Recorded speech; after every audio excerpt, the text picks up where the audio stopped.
Shark toothing. It's kind of a family obsession.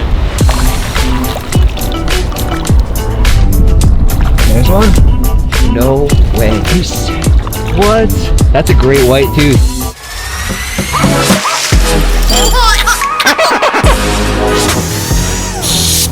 Sharks have just been roaming the oceans for nearly 500 million years. And as all the continents have shifted, it's just so cool to think that right below this ground, where my house stands right now in Florida, sharks once swam right here. And if I dug down directly below the ground, I'd find shark's teeth. Sharks have anywhere from 5 to 15 rows of teeth in their mouth. They constantly are growing teeth throughout their life. As they bite into prey or a tooth falls out, another tooth just rotates in from a row behind it. And as that tooth rotates in, another tooth grows deeper inside their mouth. But a shark could lose anywhere from 25,000 to 35,000 teeth in just a lifetime, and sharks live anywhere from 20 to 30 years. There are over 1 billion sharks in the ocean right now, present day. So just think about, in their lifetime, those 1 billion sharks, they're gonna lose, let's just say, an average of 30,000 teeth. So if you do the math, keep it easy, 1 billion times 30,000, that's like 30 trillion teeth. It's just gonna be lost by the sharks in the ocean right now, in their lifetime. Well, this is kind of dirty, but in here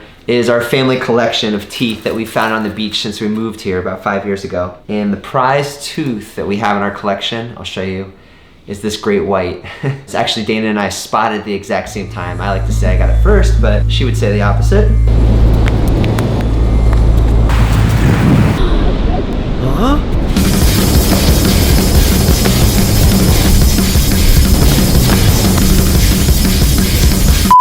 I really want to show you how to find the teeth on the beach, so let's go.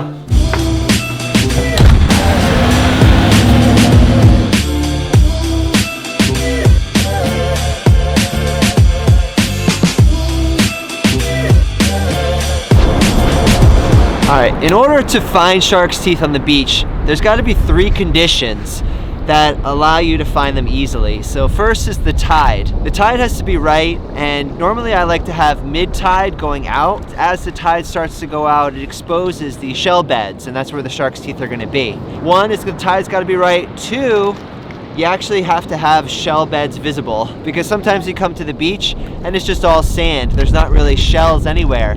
And then the third thing is to have sun up and over your head. It's important because if you have the sun over your head, it's not gonna cast as many shadows on the shark's teeth when you're trying to find them.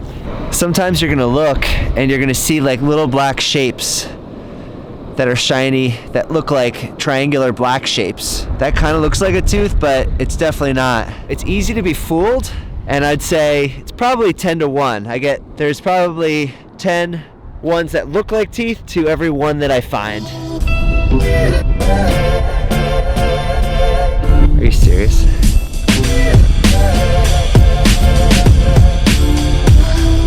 Sometimes you just get lucky. Let's get some words of wisdom from my parents who've been shark toothing for over 40 years and have found hundreds of thousands of shark's teeth on this beach. They happen to be visiting Florida right now. So you look and you don't find anything, and then you realize that you can't look for shells and shark's teeth at the same time. You can only look for black. Once you start finding them, your eyes adjust to them, and you start finding different shapes and different types of shark's teeth. There's all different kinds of methods for finding them. When I shark tooth, I go up and down the beach, walking distances, looking for the bigger ones and the ones that are more obvious. It's a bad day for shark tooth. Oops, there's one. Maybe. No. False alarm. It's usually really nice when you can walk in the warm water. It's too cold to do that today. My technique is a little different because lots of times I will stay in the same place if I find an area that has a heavy shell layer underneath. I will use my feet mostly to mine the shells. I will dig a hole with my feet, letting the water come into the hole, letting the water wash out of the hole, and each time it shows you a whole new plethora of shells and also sometimes shark's teeth. I find I can stay in the same place and find them.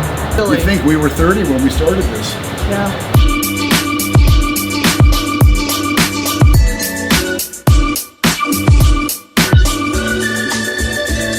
So at this point you might be thinking to yourself, why in the world would anybody do this? And the truth is for two reasons. One, it's extremely addictive. Once you start looking, you just never want to stop. Every time I come to the beach, I feel like I have to find a shark's tooth or else. It's kind of like a challenge. And my dad and I have this like little rivalry. He crushes me because they come down and stay for 6 weeks in the winter time, and he's on the beach every day. But we always have a competition to see who can find more shark's teeth. So it's like this little game we play. The other thing is it's just extremely relaxing just to walk along the beach, hear the ocean, have waves wash over your feet. It just reveals new shells and everything moves around just a little bit, and you have a chance of finding something. You have this chance to find something amazing, like a megalodon tooth, which one of these days. Ooh, I think I saw one. That's the one thing, you gotta be quick. You gotta be really quick. So look at all these shells just running by us right now. So you get a little window of time to look, and you look for a triangular shape, and boom, there's one.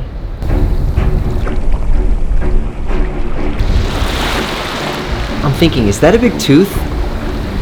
And then I'm waiting for the wave to subside. No way. What? That's a great white tooth. It's broken, but that's freaking awesome. Look at that. That is insane. This is sadly my last photo with the tooth.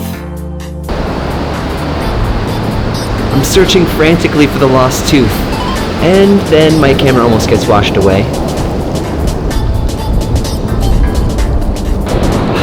So I'm feeling a little embarrassed right now because I found that really nice great white shark tooth for this video.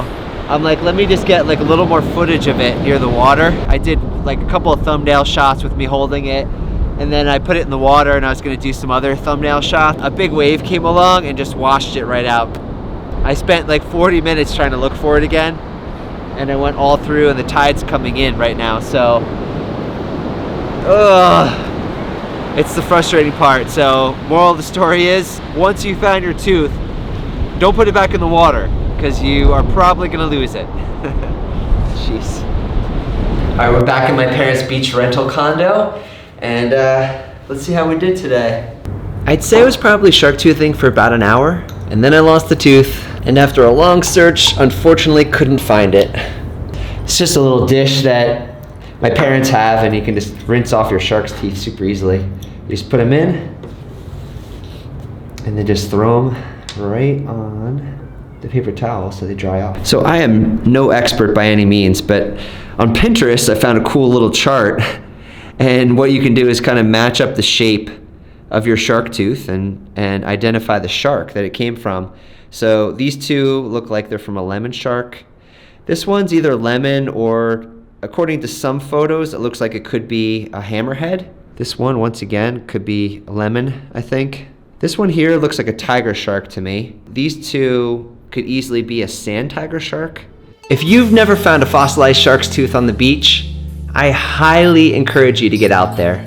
It is so much fun. Don't forget to give this video a like, and please consider subscribing.